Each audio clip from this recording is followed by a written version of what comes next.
अस्सलाम वालेकुम। आज के लेक्चर में हमारे पास पेडागोजी के एमसीक्यूज होंगे। तो पिछले लेक्चर में हमने 38 तक पढ़ लिए थे, आज हम 39 से स्टार्ट करेंगे। ठीक है, तो फर्स्ट एमसीक्यूज है, इसको देखेंगे, वेरी इंपॉर्टेंट। इसमें कहता है the extent to which people have the ability and willingness to accomplish a specific task is A ability, B willingness, C maturity या D task oriented behavior। ठीक है, तो इस MCQs का अक्सर जगहों पे रीडनेस भी है। ठीक है, यानी कि रीडनेस भी है और कई जगहों पे विलिंगनेस भी है। तो इट्स मीन के अगर आपके पास यहाँ पे रीडनेस का ऑप्शन हो तो वो आप उसको टिक कर लें, अगर वो नहीं है तो फिर आप इसको विलिंगनेस भी आ जाएगा आपके पास। ठीक है, तो नेक्स्ट आपके पास है 40। इसमें कहता है al Ghazali's philosophy of education represents the. कहता है कि अल गजाली की जो फिलासफी है एजुकेशन में वो किस चीज़ को रिप्रेजेंट कर रही है। आपको पता है कि अल गजाली की जो फिलासफी है वो गजाली ने अक्सर जो है वो इस्लामिक थिंकिंग के ऊपर काम किया है। ठीक है, तो इस्लामिक थिंकिंग जो है वो वहाँ से अक्कासी करती है अल गजाली की जो फिलासफी है, तो उसमें इस्लामिक थिंकिंग की अक्कासी है। ठीक है, तो इट्स मीन कि आपके पास आ जाएगा इसका ए आएगा, इस्लामिक थिंकिंग। ठीक है, तो नेक्स्ट आपके पास 41 है the primary responsibility of determining the aim of education should be of. ठीक है, कहता है the primary responsibility for determining the aim of education जो है शुड बी ऑफ। तो कहते हैं वो सोसाइटी है, टीचर, एडमिनिस्ट्रेशन या टेक्स्ट बुक राइटर। यानी प्राइमरी जो रिस्पॉन्सिबिलिटी है जो एजुकेशन की डिटर्मिनेशन का एम्स जो है, एजुकेशन का एम जो है वो प्राइमरी, तो वो क्या चीज़ है। कहता है कि वो टीचर है, एडमिनिस्ट्रेशन है या टेक्स्ट बुक राइटर है या आपके पास सोसाइटी है। ठीक है, तो 41, तो primary responsibility for determining the aim of education जो है वो आपके पास सोसाइटी है, ये आ जाएगा। नेक्स्ट आपके पास है 42। इसमें कहता है the highest level of cognitive domain is. Very important question है, अक्सर पेपर में आ जाता है। ये कॉग्निटिव डोमेन जो है उसका हाईएस्ट लेवल, आपको पता है कॉग्निटिव डोमेन्स के लेवल से मुख्तलिफ किस्म के, तो उसमें जो हाईएस्ट लेवल है उसके बारे में पूछ रहा है कि उसके जो लेवल्स हैं एप्लीकेशन नॉलेज या सिंथेसिस इवैल्यूएशन वगैरह, तो इनमें कहता है कि हाईएस्ट लेवल जो है वो कौन सा होता है। ठीक है, तो कॉग्निटिव डोमेन में जो हाईएस्ट लेवल होता है वो आपके पास इवैल्यूएशन होता है। ठीक है, इट्स मीन कि सी आपके पास आ जाएगा। ठीक है, नेक्स्ट आपके पास क्वेश्चन नंबर 43 है। 43 में कहता है immediate outcomes of classroom instruction are called. ठीक है, इमीडिएट क्लासरूम में जो आउटकम्स होते हैं, इमीडिएट जो होते हैं, वो कहते हैं उनको क्या कहते हैं। यानी कि कोई भी क्लासरूम है उसमें इमीडिएट आउटकम्स जो होते हैं, उस क्लास के इमीडिएट आउटकम जो हैं उसके बारे में कहता है क्लासरूम इंस्ट्रक्शन में।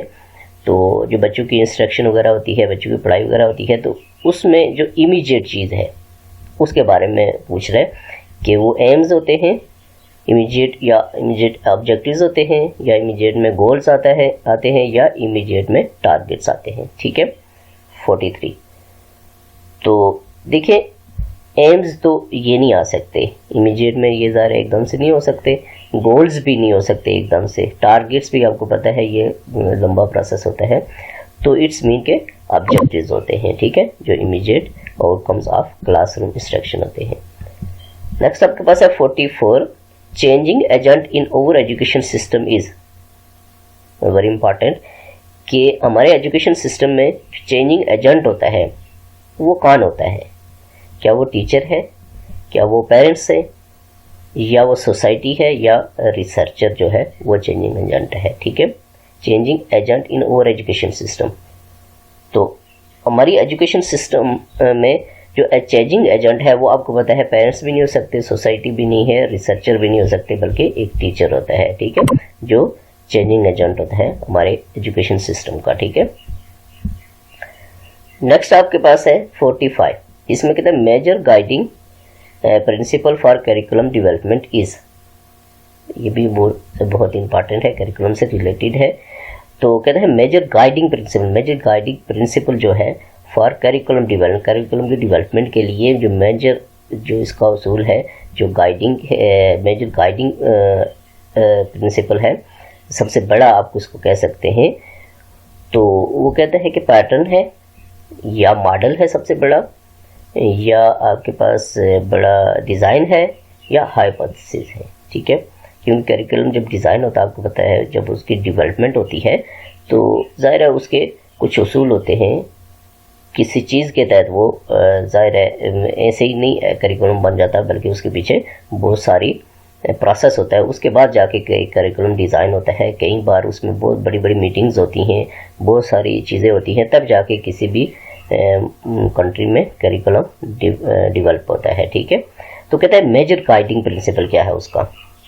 ठीक है, तो पैटर्न ये तो मेजर नहीं हो सकता, मॉडल भी मेजर नहीं होता, डिज़ाइन जो होता है ये major principle of guiding principle है करिकुलम डेवलपमेंट का। ठीक है, हाइपोथेसिस भी आपको पता नहीं था, डिज़ाइन जो है सबसे आपको पता है कि ये मेजर गाइडिंग प्रिंसिपल है करिकुलम डेवलपमेंट का। डिज़ाइन, उसका डिज़ाइन करना के कैसा होना चाहिए, उसमें काफ़ी लेंथी प्रोसेस होता है।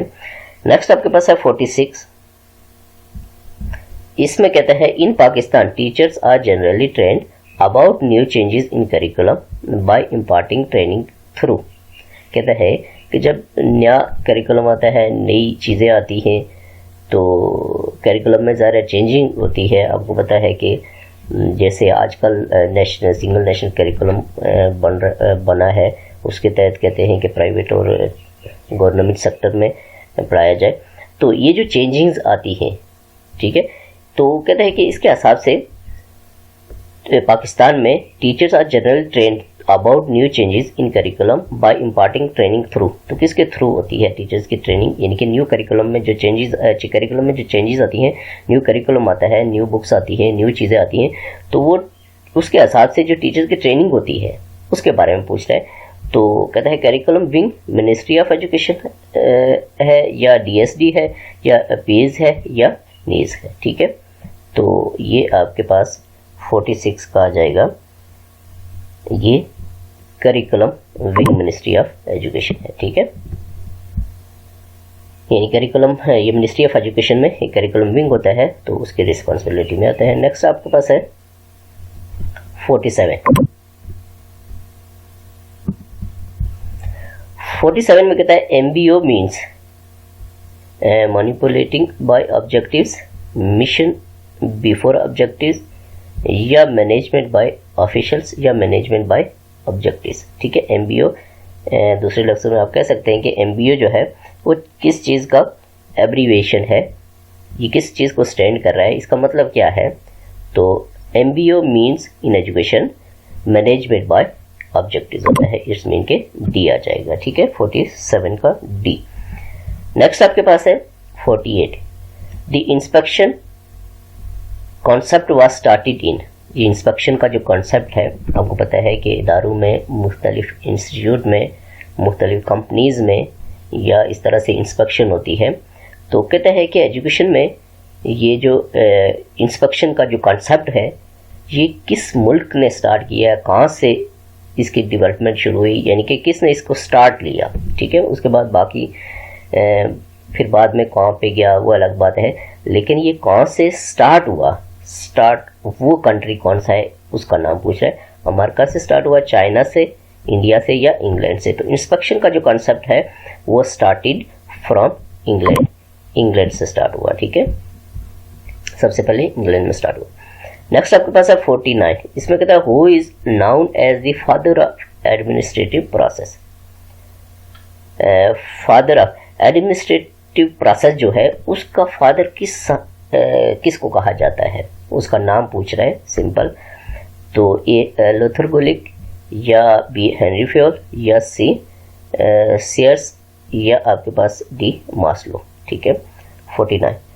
तो father of administrative process is Henry Fayol. ठीक है, हेनरी फ्योल जो है वो फादर ऑफ एडमिनिस्ट्रेटिव प्रोसेस है। ठीक है, नेक्स्ट आपके पास है 50।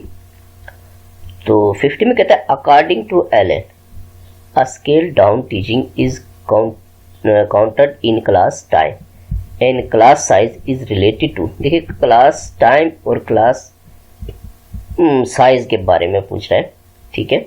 अकॉर्डिंग टू एलन तो कहता है कि ये टाइम है, प्लान है, माइक्रो है या मैक्रो है। तो ये मैं आपको बताऊं कि according to Allen a scale down teaching is counted in class time, ठीक है, और क्लास साइज ये जो होता है ये रिलेटेड होता है माइक्रो टीचिंग से, ठीक है। ये किससे रिलेटेड है? माइक्रो टीचिंग से। मीन के जैसे हमने बहुत सारे एमसीक्यूज भी पढ़े हैं इससे रिलेटेड कि माइक्रो टीचिंग में कितना टाइम रिक्वायर्ड होता है, उसका दौरानिया कितना होता है, वो स्पेसिफिक लिखा होता है, ठीक है। 3 to 4 4 to 5 इस तरह से, यानी कि स्पेसिफिक है, ठीक है। टाइम और क्लास साइज यानी कि क्लास में कितने बच्चे होने चाहिए, ठीक है। तो वो भी मेंशन होता है कि माइक्रो टीचिंग में इतने बच्चे होने चाहिए और इतना टाइम होने चाहिए, तो इट्स मीन के ये माइक्रो आएगा। नेक्स्ट आपके पास है 51। तो 51 में कहता है question answer method was developed by, ठीक है। ये क्वेश्चन आंसर मेथड जो है आपको पता है कि क्वेश्चंस होते हैं उनके फिर आंसर्स होते हैं, सवाल जवाब जिनको कहते हैं।